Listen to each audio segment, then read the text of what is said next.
चना चाट बनाने के लिए हमें चाहिए छोले 1 कप बॉयल हुए हुए, आलू बॉयल हाफ कप बारीक कटे हुए, हरी मिर्च हाफ कप बारीक कटी हुई, यहाँ पुदीना की चटनी 2 टेबलस्पून,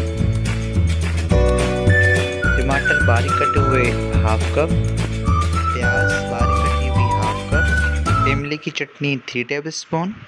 आपको इमली की चटनी का लिंक मिल जाएगा वीडियो के आखिर में, वहाँ से देख सकते हैं। लेमन जूस 1 टेबलस्पून, नमक हाफ टेबलस्पून, ज़ीरा पाउडर 2 टेबलस्पून,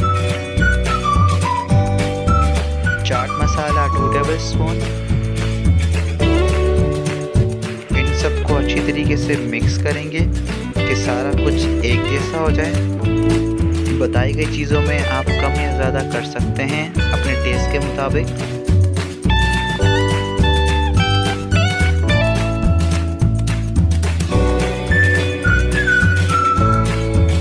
हमारी चना चाट तैयार